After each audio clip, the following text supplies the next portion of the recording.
In die wetenskap van agter kietsatspelling het ons reeds verduidelik dat ons Bloomse taksonomie gebruik. En ons werk van die onderste blokkie onthou, verstaan, toepassing, dan analiseer, evalueer en skep. So ons stap 1, 2, 3. Ons eerste boublokkie wat ons wil stewig vorm is die onthou blokkie. Voordat 'n leerder regtig kan verstaan, moet hy sekere begrippe kan onthou. En dit word baie vinniger in die langtermyngeheue gevestig as ons auditief, visueel en kinesteties werk. Ons gebruik ons volle liggaam se spiere vir 'n geheuestoor. Ons gebruik ook muurkaarte wat konstant bly van graad 1 tot 7 en ons gebruik dieselfde auditiewe taalgebruik. Dis verander ons nie van skielik na 'n klank en dan in graad 4 is alles nou 'n naam nie. Ons hou met dieselfde terminologie regdeur. Daarmee verseker ons dat die onthoublokkie baie stewig gebou is, voordat ons na die verstaanblokkie oorbeweeg. Buiten al die vaslegging wat ons kry deur auditief, visueel en kinesteties te werk, maak ons dit konkreet realisties vir leerders. Hierdie is byvoorbeeld ons woordsoortplaas. Leerders is heeltemal bekend met verskillende artikels en items op 'n plaas en daarom kan hulle dan die begrip daaraan konnekteer. Onthou, inligting word baie vinniger met begrip verstaan as jy dit aan iets hak wat reeds bekend is vir die leerder. Al hierdie abstrakte terminologie wat ons in taal gebruik, moet op 'n manier gehak word aan iets wat reeds bekend is aan die leerder. En weer eens handhaaf ons die goue draad. Die storie in graad 1 en die storie in graad 7 of 12 bly presies dieselfde. Dis gee ons vir elke leerder die geleentheid om iewers hierdie inligting stewig vas te sement om die huisie van taal te bou.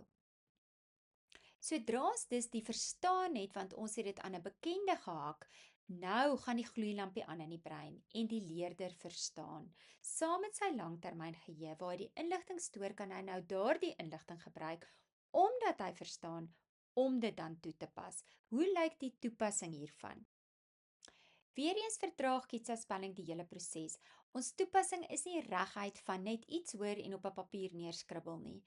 Ons werk met ons klankleerbord en dit maak dat ons baie stadig stap en boublokkie vir boublokkie bou.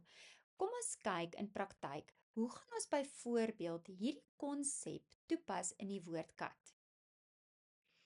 Ons wil graag hê leerders moet die woord kat vir ons lees.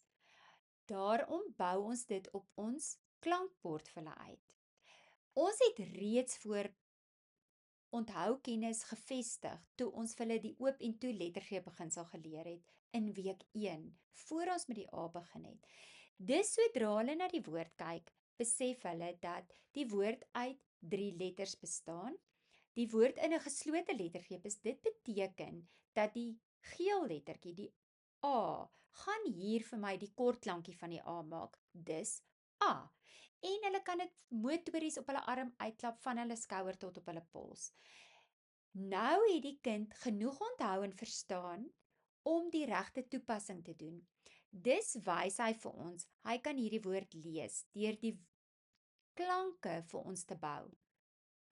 Omdat dit 'n geslote lettergreep is, weet ons, die geel een is die uitvanglettertjie. Ons gaan hier die kort klank gebruik. Kom ons kyk hoe lyk dit. K, A en T. En daarna voeg hy dit saam en hy lees vir ons kat. Wat gebeur as ek vir leerders vra, skryf vir my kat op die papier? Nou het ek nie vir hulle 'n letter gegee nie. Ek het vir hulle 'n auditiewe klank gegee.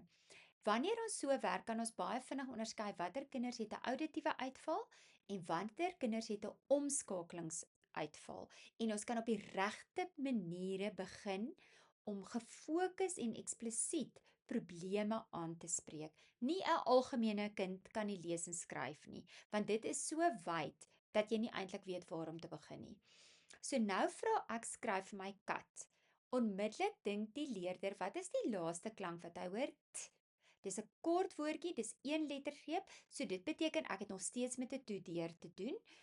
A is 'n maklike klank want hy kan altyd net op een manier geskryf word. Hierdie is reeds in ons voorbereiding tot hierdie stap geleer, eksplisiet. Nou gaan die leerder die klanke wat hy gebou het omskakel na geskrewe letters en hy gaan vir ons skryf K-A-T. En hy gaan vir ons sê dit is hoe dit op die papier lyk as ek kat wil skryf.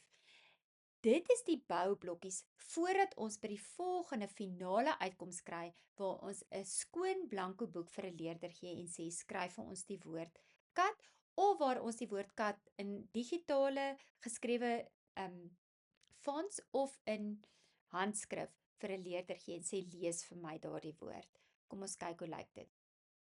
Nou eers gaan die leerder en hy skryf in sy kladskrif of in sy oefeningsboek vir ons kat. Alles aan mekaar. Dit is die 3 klanke wat ek nodig gehad het om hierdie wat ek gehoor het en dit is hoe dit lyk as ek dit op papier skryf. Julle kan sien dis 'n baie stadiger pad. Wat ons tot nou toe verwag het, is dat 'n leerder A leer as A en ons het reeds daaroor gepraat wat die verwarring later veroorsaak. En nou dink ons skielik hy moet die hele woord kat kan skryf. En dit is hoekom ons sê jy kan nie 'n kind oorweldig met te veel sigwoorde nie. Ons wil eksplisiet hê die kind moet letter en klank omskakeling oefen graad 1, 2 en 3 sodat dit 'n totaal outomatiese proses is in graad 4. Onthou 'n bietjie hoe jy jou veters vasgemaak in graad 1?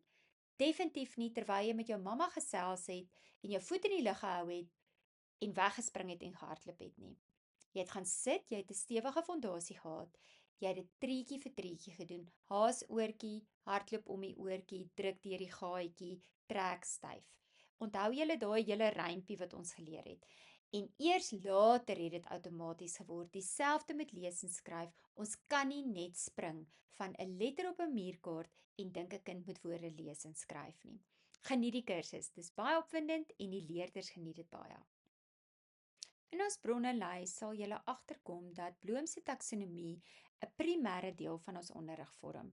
Hier is die verwysing waar julle verder daaroor kan gaan lees.